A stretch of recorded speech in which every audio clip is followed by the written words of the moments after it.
ne bi morali, je delno zaradi tega, ker se stvari kot vsakdanje življenje, se pravi politične stvari, če razumemo politično kot neko vsakdanje participiranje v katerikoli odločitvah, se tičejo tudi njih, da se sliši njihov glas, in pa konec konca tudi to, da se zavedamo, da takoj, ko ne sodelujemo, ko smo tiho,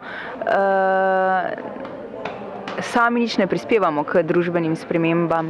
Ampak tukaj zdaj govorimo o političnem, kot res ne strankarsko-političnem pojmu, ampak politično, kot da je bistveno, da si prizadevamo za sodelovanje v družbenih spremembah, pa za bolj pravično družbo.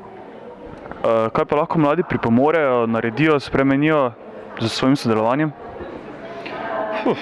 Verjetno neko mladostno svežino, to se pravi z drugačnim pogledom na politiko, mogoče celo z drugačnimi praksami, ampak tu načeloma morajo biti starejše generacije odprte glave, da to sprejmejo. Se pravi, da imajo po eni strani vprašanje tega, koliko so zmožni oziroma koliko sprejmejo to breme, da bi res sami kot neka starostna skupina vršili inovacije, po drugi strani pa da tudi ostale akterje oziroma starostne skupine prepričajo, da jim to možnost dajo.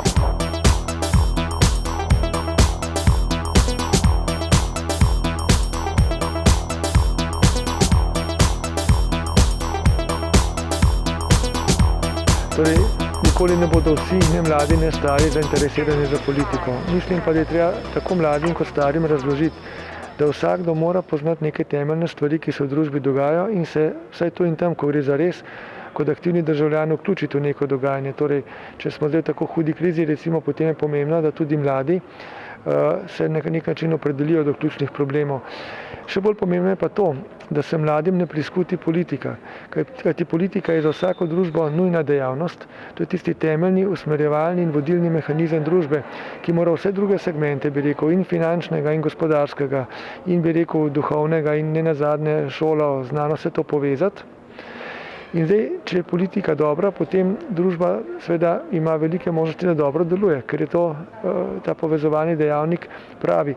V naši družbi to pogrešamo, ni povezave, ni sodelovanja na ravni politike in zdaj treba seveda mlade nekako prepričati in to ne demagoško, ampak s pravimi argumenti, da zdaj, ko je politika slaba, ne smemo razmišljati, politike ne rabimo, ker to ni realno. Politiko potrebuje vsaka družba, ampak potrebujemo drugačno, boljšo politiko. In zato je to seveda neki klic tudi mladim, da v svojih vrstah se prepoznajo tisti najboljši in da tudi ostali na nek način se izobrazijo malo o tem. In jaz mislim, da je zelo pomembno ravno to, da v krizi, kot je zdaj, ne izberemo najslabše možnosti. To je beg v neko apatijo, v neko, bi rekel, kritizerstvo, v pozo, nič se ne da, bom pač kritiziral. Jaz mislim, da je kriza ravno izziv, predvsem tudi za mlade, da pokažejo, česa so sposobni. In to ni zdaj neka demagogija, to je resnica, ki se vedno znova pokaže v zgodovini. Vsaka generacija ima neke izzive. Če jih nima, pravzaprav nesrečna. In če so izzivi prehudi, recimo, če pride do nekih katastrof, vojn ali karkoli, potem je to res zelo hudo. Ampak mi nismo v taki situaciji. Mislim, da ravno zdaj mlade generacije lahko pokažejo, da zmorejo, bi rekel, bolje, da zmorejo marsikaj. In s tem prostovoljnim delom, z raznimi civilno-družbenimi aktivnostmi, v katere se le vključujejo, tudi z nekaterimi solidarnostnimi akcijami, kjer se pridružijo starejšim, in nenazadnje z medgeneracijskim sodelovanjem, ki ga štejem za izredno pomembno dejavnost tudi mladih, tako kot starih. Mladi že kažejo, česa so sposobni. Mislim, da bo šel ta proces naprej. Je pa zelo pomembno, to poudarjam, imeti tukaj znanje. Ni dovolj samo biti aktiven državljan. Nenazadnje imamo veliko aktivnih državljanov, ki so nas spravili v krizo s to aktivnostjo, ker je bila napačna.